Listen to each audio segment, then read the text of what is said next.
The knock came at 2:13 in the morning. Not a figurative knock, an actual, physical knock.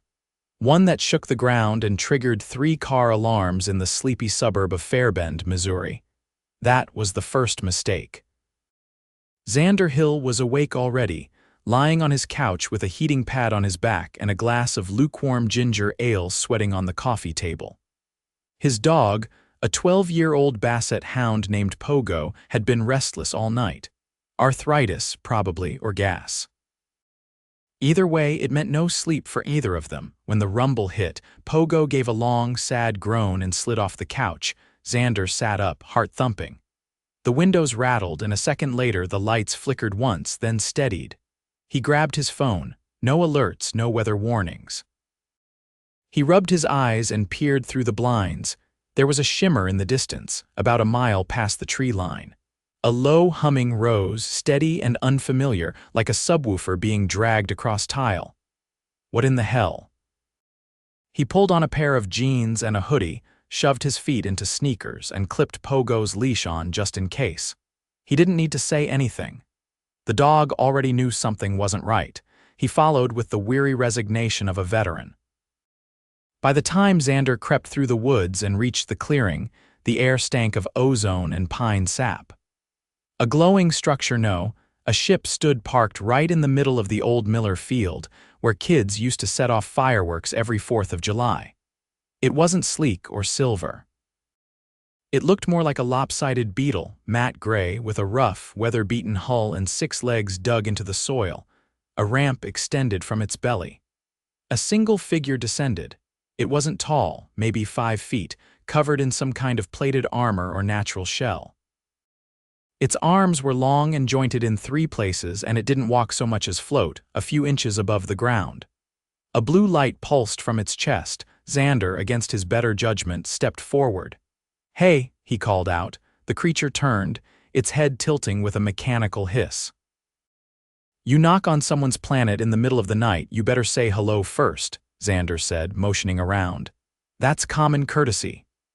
The alien held up a hand, or claw, something between the two. A harsh, digitized voice echoed from a speaker at its waist. "You are the representative of this Earth region?" Xander blinked. "What? Speak for your species. We require compliance. You were chosen." "No," Xander said, crossing his arms. "You don't just pick someone at random and demand things. That's not how it works." "We are not here to negotiate," the creature said. Pogo barked once, a wheezy sound that startled the alien. Xander took a slow step forward.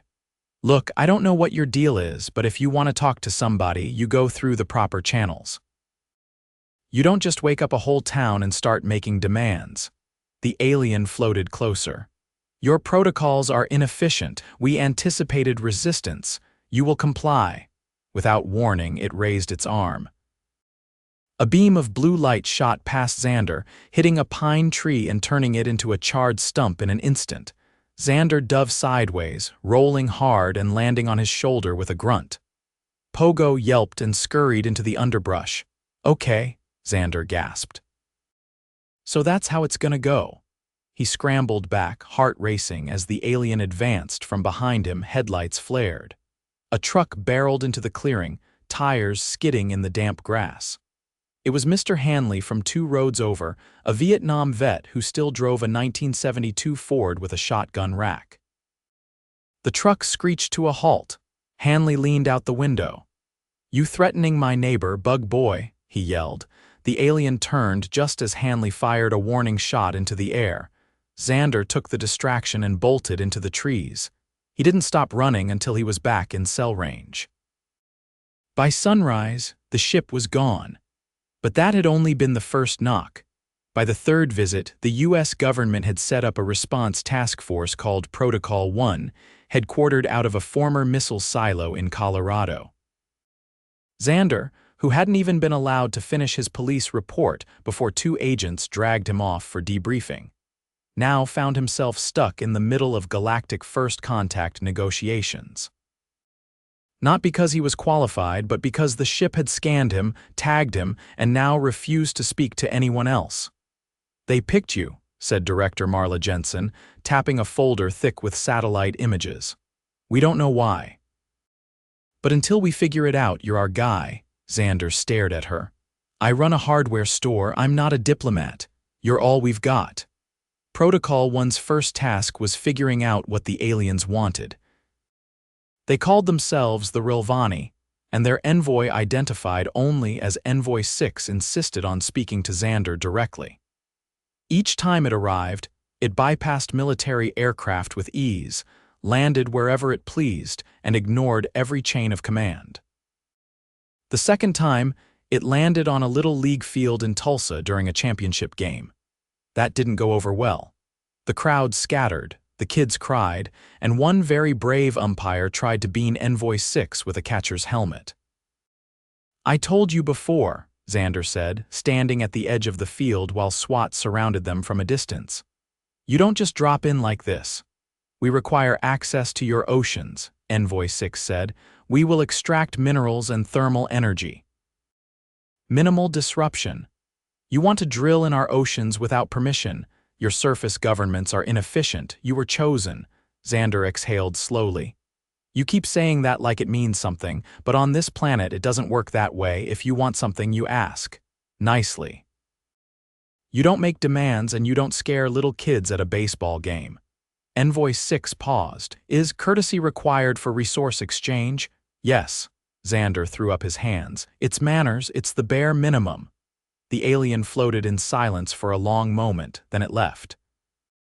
The next day, Protocol 1 intercepted an encrypted transmission. The Rilvani had labeled Earth as Protocol Breach Class 3, Behavioral Non-Compliance. The translation was fuzzy, but the gist was clear. Earth had failed a civility test. The Rilvani weren't invaders. Not in the traditional sense. They were bureaucrats, galactic surveyors collecting data, mining resources, issuing permits. Their ships were unarmed, but their tech was so advanced it made nukes look like lawn darts. They didn't want to fight. They wanted order, efficiency, predictability. Earth was none of those things. When they tried to install a terraforming node off the coast of Nova Scotia, a local fishing fleet surrounded it with lobster traps and refused to move until they were paid for rental space. When a drone unit tried to scan geological data in Arizona, a group of off-roaders chased it for 20 miles, mistaking it for a government surveillance device. When they attempted to set up a diplomatic outpost in Berlin, a graffiti artist tagged their landing ramp with "Ask nicely" in 6 languages. Xander tried to explain. You're dealing with humans, he said during a closed-door meeting with Envoy 6, held in a modified hangar in Nevada. We're messy, loud, a little paranoid, but if you treat us with respect, we'll bend over backward to help. Hell, we'll throw a parade. This is inefficient, the alien replied. You landed without clearance, zapped a tree, scared a bunch of kids, and now you're surprised people are mad. Compliance is expected. Consent is required, Xander snapped. That's the rule. You don't get to skip the line because you think we're beneath you. Envoy 6 stared at him. Your species is difficult. Try asking instead of demanding. The alien floated backward. We will reassess. The reassessment didn't go well. A month later, something called a harmonizer was deployed over the Pacific. It was meant to stabilize atmospheric readings, but it also knocked out every weather satellite in orbit. The resulting storm surge wrecked 3 coastal cities. Xander was in a hospital in San Diego when it hit, helping coordinate evac shelters. He broke 2 ribs and fractured his left ankle when part of a ceiling collapsed during the storm. Recovery was slow. 6 weeks in a boot, daily therapy. The pain was constant but manageable. Envoy 6 visited him once unannounced. You are injured, it said. No kidding. Unintentional. Collateral? You still don't get it, Xander muttered. You can't just do things to people, even if you think it's for their own good, even if it's efficient. The alien hovered in silence. Then, for the first time, it did something unexpected. It bowed, a shallow dip of its head. Not programmed, not prompted, just learned. It took another 3 months before the Rilvani changed their approach. They began requesting meetings in advance. They sent translated documents, They apologized for past breaches. They even asked Xander for advice. Do not land on children's sports fields, was his first suggestion. The second was longer. If you want minerals, offer trade. If you want data, share yours first. If you want to be part of this planet, treat us like equals. And slowly, Earth responded. A joint research facility was built in Greenland. Cultural exchanges began. No one forgot the early missteps. But the message had finally landed. Manners mattered, even to aliens. The recovery ward smelled faintly of antiseptic and burnt coffee. Xander had stopped noticing either after his second week. He'd learned to maneuver the crutches well enough now, though the ache in his ankle still flared whenever the weather shifted. A nurse had warned him it might always do that. He leaned against the window ledge, watching a maintenance drone from the Rilvani delegation hover above the hospital courtyard. It moved with a slow, deliberate rhythm, trailing a faint luminescent mist. Every few seconds it stopped mid-air, as if second-guessing its purpose. You've got the hesitation patterns of someone trying to assemble flat-pack furniture without the instructions, Xander muttered. The drone chirped once and backed into a tree. A low hum filled the hallway behind him. He didn't need to turn. You didn't ask if you could visit this time, he said. I was told this facility now permits open visitation, Envoy 6 replied from the doorway. There was no requirement to request entry. Technically true, still rude, a pause. Acknowledged, Xander didn't look away from the drone. It had become tangled in a string of decorative lights strung across the courtyard fence. Instead of disengaging, it rotated in place, then powered down completely. The lights blinked twice and went dark. Is that thing supposed to be inspecting the air filters? Xander asked. It is a diagnostic unit. Its behavior is irregular. You think? Envoy 6 glided into the room. The light from its chest flickered once, then steadied.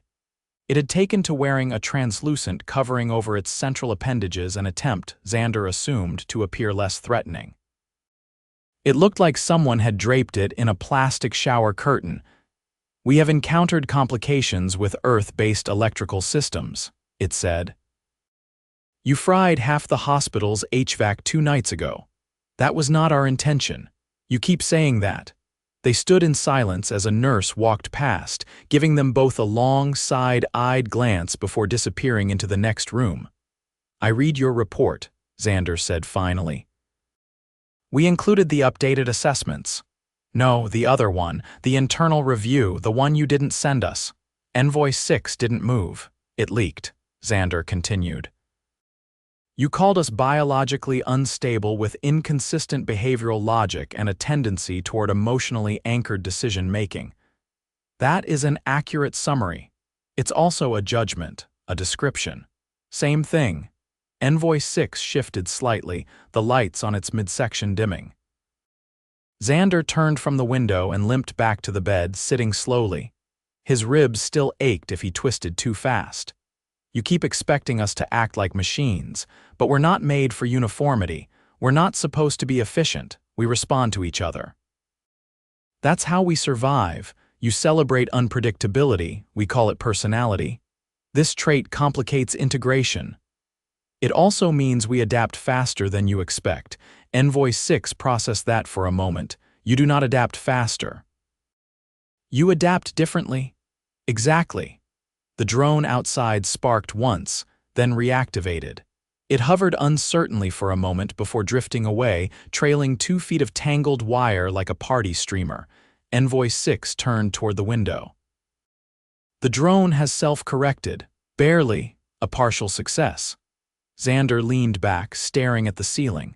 The plaster above his bed had a hairline crack that widened a little each day. He'd started tracking it with a pencil, marking the edges like growth rings in a tree. You ever wonder what would have happened if you hadn't picked me? He asked. We did not wonder, we calculated. But you didn't get what you calculated, did you? No, he glanced over. Regret it. Envoy 6 paused. No, it said. The door opened behind them. A nurse stepped in, holding a metal tray. Sorry to interrupt, she said, setting it down. Time for your blood draw. Xander held out his arm automatically. The nurse tied the band and swabbed the crook of his elbow. Envoy 6 watched, unmoving. "You do this daily?" it asked. 3 times a week. To monitor internal fluid composition. Platelets keep dropping.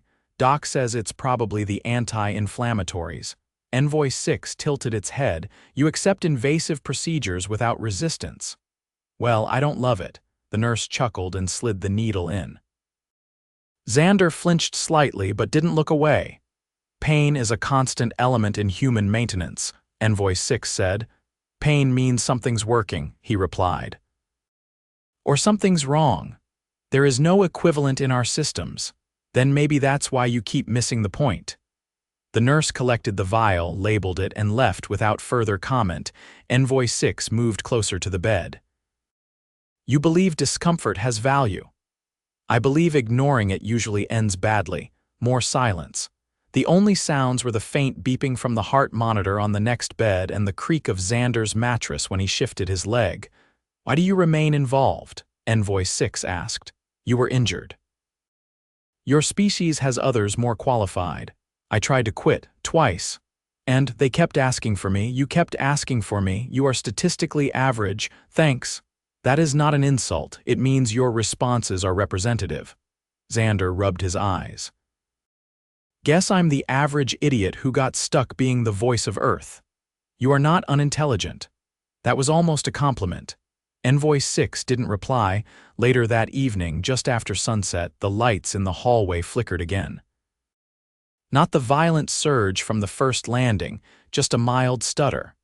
The kind you'd attribute to bad wiring before blaming someone from another planet. Xander was reading from an old paperback someone had left in the waiting room when the door opened again. This time, it wasn't Envoy 6. The creature was taller, with elongated ridges along its forearms. Its face was broader, less segmented. It had no visible translator.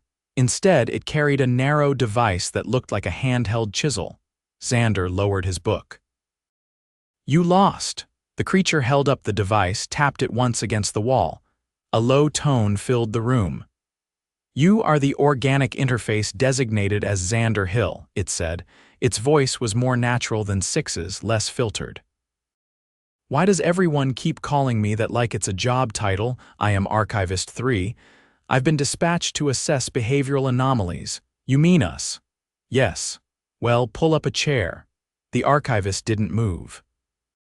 "You don't sit, do you?" "No." Xander closed his book and set it on the table. "Let me guess. You're here to decide whether Earth's worth the trouble." "That determination has not been finalized." "Let me save you some time. We are. But we'll never be easy." The archivist tapped the chisel once against the floor. A soft pulse thudded through the bed frame. "You operate on non-standard logic loops," it said. "We call that intuition. You reverse decisions based on emotional input, empathy. You continue engagement after physical damage, stubbornness." The archivist paused. "You appear unaware of your own contradictions. We call that being human." The creature studied him. It didn't blink, but something behind its eyes shifted, like gears realigning. After several long seconds, it turned and left. When Xander looked toward the hallway, he saw Envoy 6 standing just outside the door. "You sent it, didn't you?" "Yes, to test me, to understand you." Xander nodded slowly. "Did it?" "It has not disconnected." "That's a start." Envoy 6 approached again, this time a little slower. Its movements were less mechanical now, as if it were mimicking fatigue. "You are discharged tomorrow," it said. "We are expected at a joint panel in Geneva. I'll be there. You require transport. I'll take a cab. Unnecessary. We will provide a vessel." "Is it gonna land on someone's lawn again?" "No." "Good. I'm already on thin ice with the city council." Envoy 6 extended one of its smaller appendages, holding what looked like a thumb-sized hexagonal chip. "This contains our updated negotiation framework." Xander took it. "You want me to review it?" "No, we want you to explain it to your people." "In your manner." "I assume that means a lot of metaphors and sarcasm, if necessary. Then we're finally speaking the same language." The Geneva auditorium was smaller than anyone expected.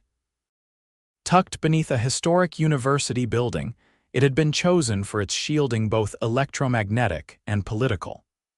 The Rilvani didn't like surprises, and Earth's delegation didn't like the Rilvani's tendency to ignore stares. Xander arrived by ground transport 2 hours before the panel convened. The boot was off now, but his gait had changed. A physical therapist back in San Diego had warned him the limp might linger if he didn't commit to the exercises. He did them anyway. Pain didn't excuse letting things freeze in place. At the security checkpoint, a young guard looked up from a clipboard. "You're cleared. Room E3 sublevel, you'll be briefed before the translations sync." Xander nodded and moved through without a word. The guard's eyebrows twitched when he passed, not at him, but at the Rilvani trailing behind 2 of them this time, both unmarked, their plating pearlescent and more angular than Envoy 6's. He didn't ask who they were. If they had names, they hadn't offered them. The briefing room was plain. 1 long table, 6 chairs, and a carafe of water that no one touched. The lead diplomat, a former linguistics professor named Heller, was already seated, sorting through a stack of annotated documents. "They're not here for negotiation," she said without greeting. "They want confirmation. That we understand each other now." Xander dropped into the chair across from her. "I brought the chip. It's got the updated expectations." "They already transmitted it," she replied, tapping the folder. "We're supposed to agree publicly, no terms, just acknowledgement." He leaned back. "So I'm window dressing. Your precedent. They want continuity." The door opened behind them. Envoy 6 entered alone, slower than usual. One of its lower limbs had a small brace attached an earth-made support, fashioned hastily from a titanium alloy. No one asked why it needed it. The Rilvani didn't volunteer weaknesses. "You are prepared," it said. "Are you?" Xander asked. "We have adjusted parameters." Heller stood. "Translations are already syncing. We'll begin in 15 minutes. Envoy 6 didn't respond. It turned to Xander. "You are required on stage." "I figured." He pushed himself up. "Just tell me they're not going to hover again. There will be no levitation. Good. I don't want another heart attack in the audience." The auditorium was already half full when they entered. The front row was occupied by a mixture of scientists, cultural liaisons, and one exhausted-looking mayor from a coastal town in Spain who was still recovering from the harmonizer flood. He gave Xander a tired nod as he passed. Up on stage, there were no podiums. Just a circular platform rimmed with a soft light. A translator array had been built into the ceiling, its coils humming quietly. Xander stood to the left. Heller took center. Envoy 6 floated to the right, staying slightly behind from the wings. More Rilvani emerged. At least 8 of them, each with variations in carapace color and limb configuration. One was entirely smooth without visible joints. Another had intricate patterns etched into its plating like ceremonial filigree. None of them spoke. Heller began. "We are gathered for acknowledgement, not arbitration. The Rilvani delegation has submitted a revised framework for interspecies engagement. Earth, through its representative liaison, accepts the terms." A soft chime echoed from the translator array, signaling comprehension. Heller stepped back. Xander took a breath. "I'm not a diplomat. Everyone knows that. I sell replacement valves and dog-safe antifreeze, but I was there the first time they knocked, and I've been dragged along for every knock since." He glanced at the audience. Some shifted in their seats. Others watched without blinking.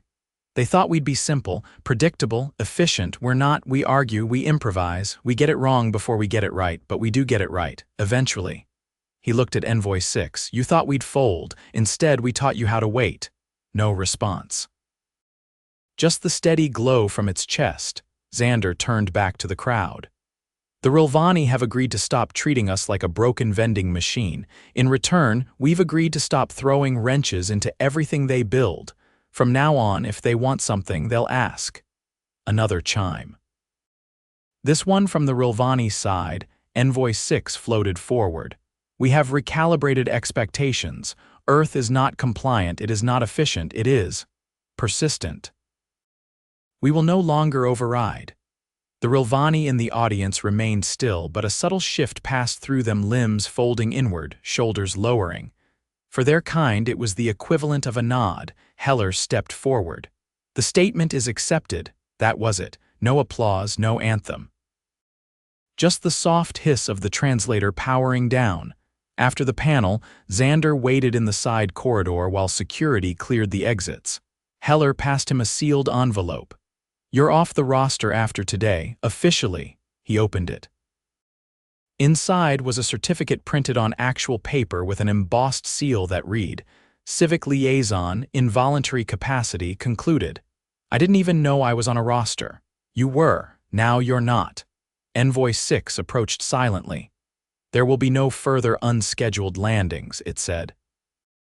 "Appreciated. Your input was formative. I'll take that as a thank you. You may." Xander folded the certificate and tucked it into his jacket. "So that's it then. We're just normal now. There will be continued contact, but no further tests." He looked at it.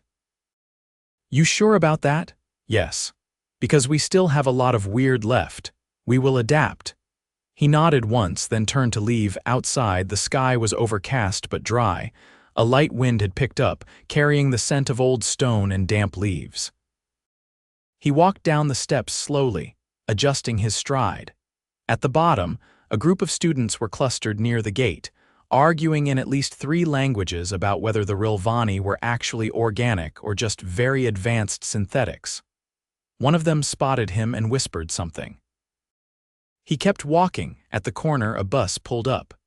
He boarded without ceremony, found a window seat, and sat in the quiet. The Rilvani wouldn't be back uninvited. The harmonizer had been dismantled.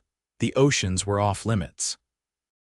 And Earth, chaotic and stubborn as ever, had earned its first interstellar handshake on its own terms. No fireworks.